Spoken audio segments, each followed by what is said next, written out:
I would love to welcome to the stage Diamond Director Megan Wolfenden to join us.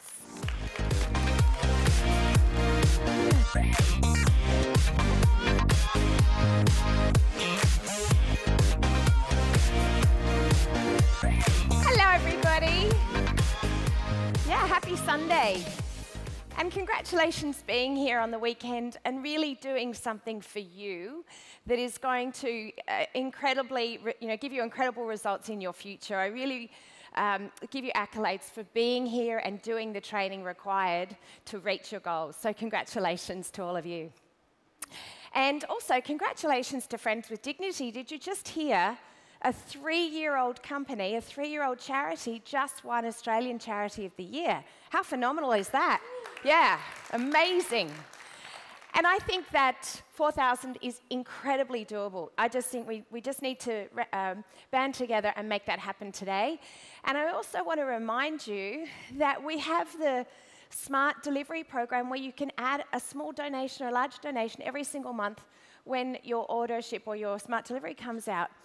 And you won't even notice if you put $5, $10, $50 on that Smart Delivery, but the effects that everybody going on giving that donation as part of their monthly auto ship has a massive, massive impact on what a charity like this can do. So just remember to go and add that donation, any amount, to your Smart Delivery. And I think one day I'm going to work with Rachel, and we're going to come up with a goal of how much Smart Delivery each of us in Australia, New Zealand, Fiji, etc., can set a goal and actually achieve a Smart Delivery charity donations to Friends with Dignity as well. Do you agree? Yeah, I think we should do that. Well, first off, I hope everybody's taking notes, and some people will be taking notes on their phones, some people will be taking notes on paper, and I want you to think about what it is that you're putting down as to-do list and things that you want to achieve in the next year, given what you've heard from the speakers today and yesterday. Now, one thing I want you to think about is Chris just talked about our enrolment, how many people we're going to sponsor over the next year. I'd like you to write a goal for you between this event and the same event next year. In 12 months' time, how many people are you personally going to sponsor? And write that number down. And then think about how many people are going to come into your business as a result of that duplication that Chris talks about. Now, I don't want you to write down a safe number. I want you to write down an incredible number of how many people are going to join your business in the next 12 months. And Chris was giving some statistics. I just know one of my statistics that I'm most proud of. In 14 months of building my business, at the end of 14 months, I had 91,000 people in my business. And obviously, I knew just a very small portion of those people. So I want you to write a goal that is so extraordinary, and then I want you to put it on your fridge or on your mirror, anywhere where you will see that goal, because incredible things can happen in 12 months. And it starts with what Chris talked about, building, sponsoring those people. Now, if we go back to what Roy was talking about, we have to have a list. And I'm taking that back to the skills you need to build a list. And that is break the ice and build rapport. Now, I have a little story for you. Where's Stephanie? Stephanie Park. She's around somewhere. Stephanie is an incredible travel agent. Last month, she sent us on a cruise just up to the Whitsundays. And so it was supposed to be a 7-day cruise, but thanks to Cyclone Omar, it became a 9-day cruise. We got 2 free days of cruising.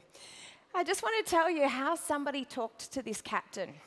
So the captain had had a rotten week. He had to make sure that 3,000 people were safe, the boat was safe, and hopefully the company made some money along the way. And he had to look after everybody during this cruise, and it was a horrendous amount of work for him.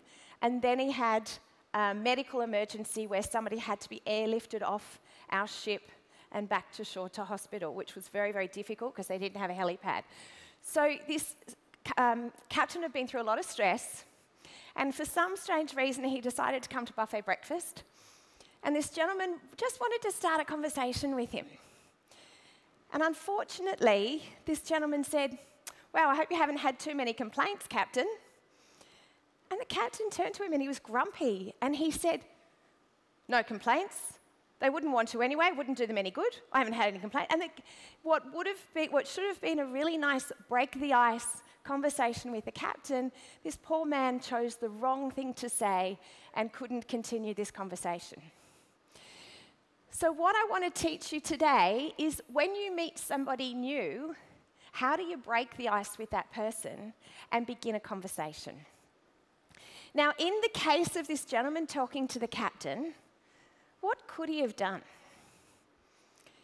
He could have just given the captain a compliment. "Wow, you've done a great job keeping us safe." He could have done something that made the captain feel good, and then the captain would have had a smile on his face and continued the conversation. And that's what I want you to think about when you're meeting new people. I want you to just turn the person next to you, turn to a stranger that you don't know, and just ask them a question with your smile on your face. Start a conversation with the person behind you that you don't know. Just turn to that person and ask them a question.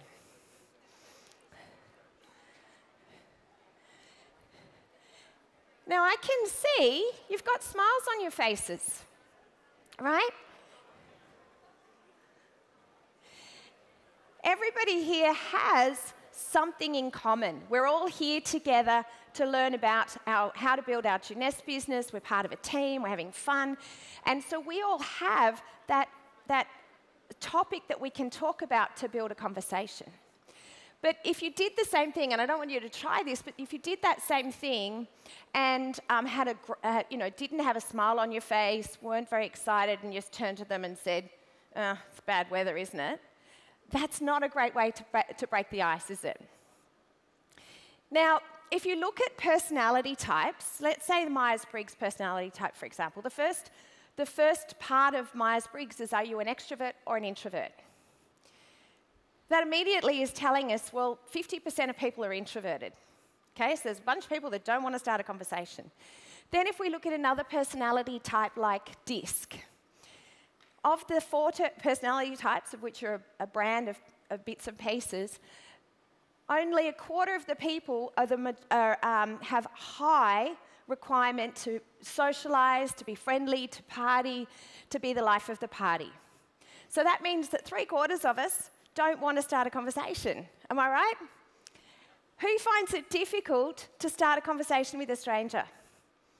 Yeah, not all of you are admitting it, some of you are admitting it. Maybe it's because you've practiced the skill of breaking the ice. And it is a practiced skill. It's not something that you either have or don't have the ability to do. It is simply something that you plan to learn and you build the skill. Now, do you want to know a great secret on how to build your list?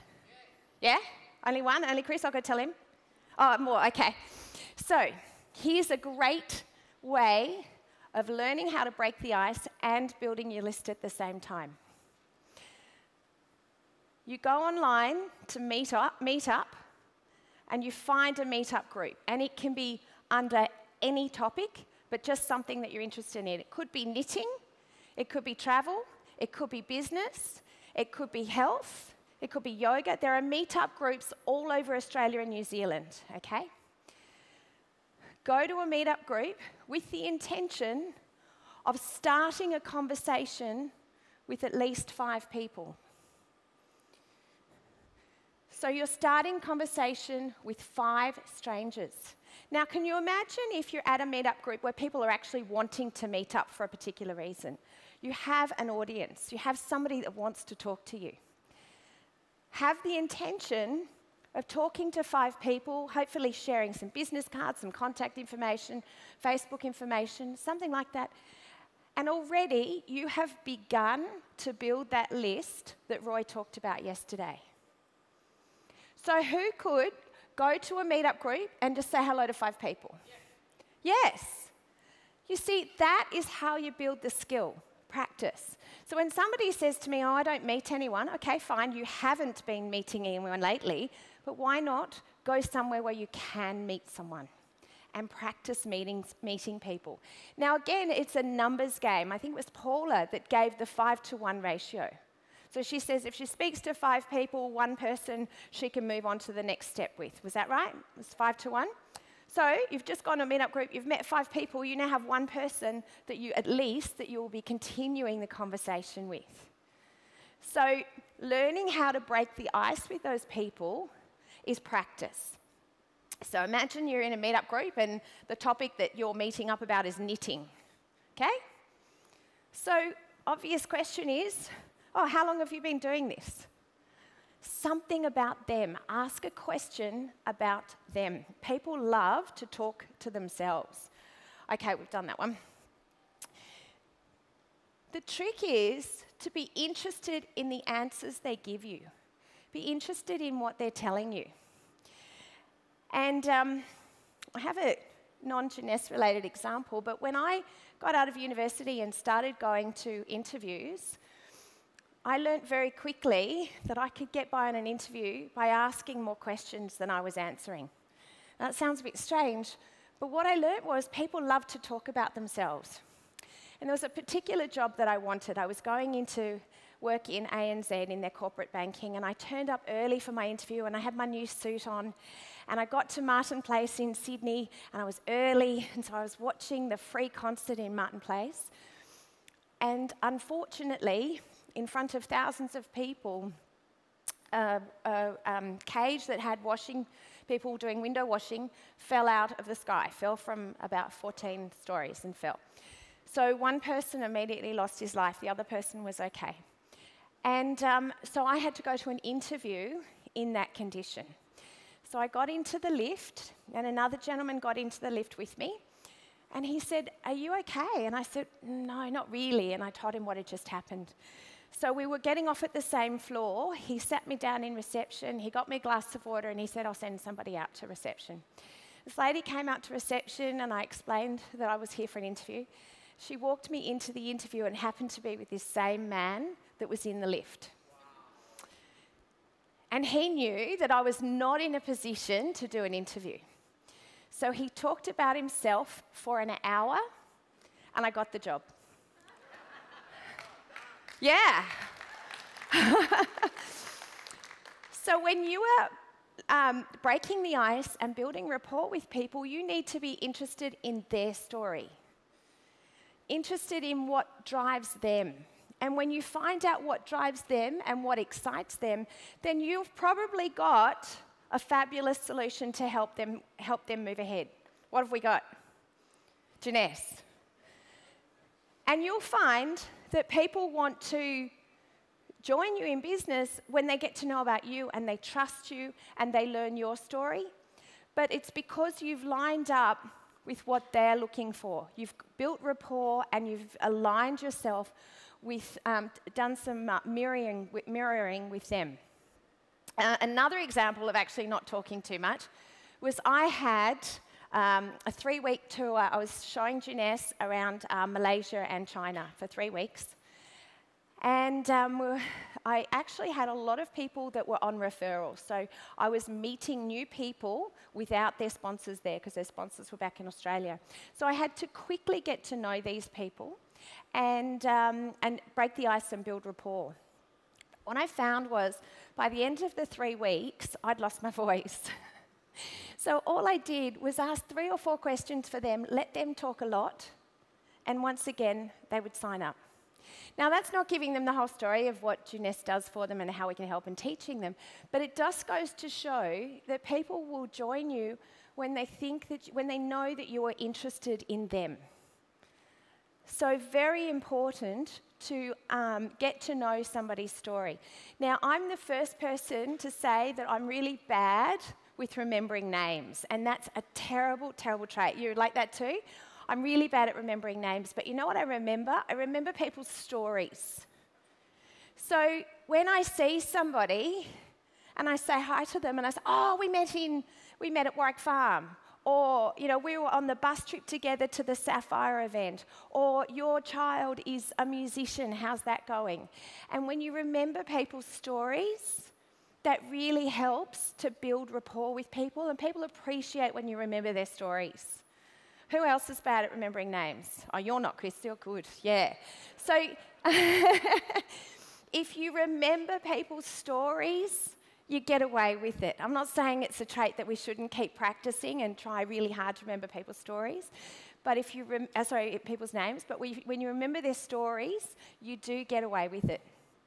And okay, so once you have broken the ice, ask people questions about themselves, the next part of the process is to build trust. And trust is built over time. Trust is about always telling the truth. If you don't know something, admitting that you don't know something. It's about being consistent and making sure that you're always showing up as that person who's going to be able to help them, always in a good mood, always doing what you say you're going to do. Trust takes time. People need to get to know you over time. And they'll do that by you being reliable. If you say you're going to send them documentation, you send it. If you say you're going to be somewhere at a certain time, you're there. So that reliability is really important in building trust. And the follow-through. So when you say you're going to contact their referral for them, making sure that you really do that and then telling them how it went. Making sure that you're completing the process by communicating everything that's going on for everybody. And then it's about reaching out. When people least expect it and you contact your team or you contact people that you've been starting to talk about the Jeunesse business with, when you reach out and actually ask them personal questions, how they're feeling, how things are going for them, it's very, very important that they know that you care about what's going on for them. And then it's about staying connected. And that, fortunately for us, could be just a simple comment on somebody's post, but just staying connected with the people that are in your team and that you're working with. And that is how you will build trust with everybody. Rapport is actually about being in alignment with somebody, having some commonality. Now, do you know some place that's very easy to have commonality with your team? That is the products. And I will often ask, what is your favourite product right now? And that will have a story attached to it. It could be that Reserve has really helped their parents. It could be that they're loving the AM/PM because they're sleeping really well. You'll get testimonials out of that as well. But we always have that commonality with our team, with the products. Even if they're people who are not yet building the business, you always have that rapport based on the products. And I tell you, in an environment like this, where you're meeting lots of your team, or if you're meeting for the first time, one of the easiest ways to break the ice is, what's your favourite Jeunesse product? And that you're saying with a smile on your face, and you actually get a smile back. But the testimonials that come from that are absolutely phenomenal. And I bet who here has had me ask them that question, what's your favourite Jeunesse product? Yeah, a few people. Because if I haven't yet built a rapport with you, I haven't yet learnt your story, that is our connection. And so as your team is building and there are people there that you haven't yet got to know, that's a really good way of knowing that you've got instant connection. Now, rapport is really important for growing your business. When people can connect with you and they want to introduce their friends and their prospects to you, that means that you're on that duplication path that Chris talks about. So building rapport, again, is a skill. You not necessarily born with it. It's often something you have to practice. And that's why I want you to get out there, start meeting new people, start the conversations, and keep the conversations going by finding common areas of interest. Again, it's back to find out what's important for them by asking questions, and then you'll be able to keep the conversation going. Now, somehow this slide got out of order. I think I was building these slides on the boat, on the cruise. So breaking the ice is about you finding something that you want to use to start a conversation. Now, if you think about it, you could even practice starting conversations, breaking the ice, when you pay for your petrol. When you go in and you pay for petrol, rather than just tap your card and go, actually start a conversation with that person. Because that practice will mean that as you're meeting more and more people and you're open to the idea of meeting more and more people, you'll be able to build your list like Roy talked about. Now, having a big list actually gives you a sense of the sense that you're able to achieve. Because let me tell you, if you only had 3 people that you wanted to contact, the first person said no, the second person said wasn't contactable. By the time you get to the third person, you're like, this business doesn't work, I've only got 3 people and that's it. But if you've got a list of 100 people and the first person says no and the second person's not available, you don't lose heart. I remember somebody saying, they were on stage and they said, there are people everywhere to put on your list. You walk out your front door, you look to the left, there's people, you look to the right, there's people. There are people everywhere. So saying that I have no one on my list is not an excuse. I mean, it's an excuse, it's not helping you. So I really want you to write in that to-do list, because I hope everyone's got a to-do list from this weekend, and under their goals, so you know where they've written how many people they're going to recruit. Now I want you to say how many people you're going to meet in the next 30 days. How many new people are you going to meet in the next 30 days and break the ice? Now, it's not going to be a case of you're going to get everybody's phone numbers or contact details the moment you break the ice, but have a goal on how many people you're going to meet in the next 30 days. And then think of Paula's rule of 5 to 1. So if you've got 30 people you've met in the next 30 days, then there's 6 people that you'll be taking to that next level and beginning a conversation, finding out what's important to them. So can you see it's a numbers game? It takes practice, it takes a plan. Now, how long does it take to break the ice with somebody new? A couple of minutes. So 90 seconds, yeah. It doesn't take long to break the ice. So who's going to commit to going to a meetup group and meeting 5 new people at a meetup group? Brilliant. Who's going to commit to meeting 30 new people and breaking the ice this month? Oh, awesome. Do you know what I'd love to hear? And we can probably just put it on the on Jeunesse as a message, and we'll get it out there. I've met 30 people this month, and 5 of those people are coming to a presentation with me. We want to know your statistics. It's only statistics, okay?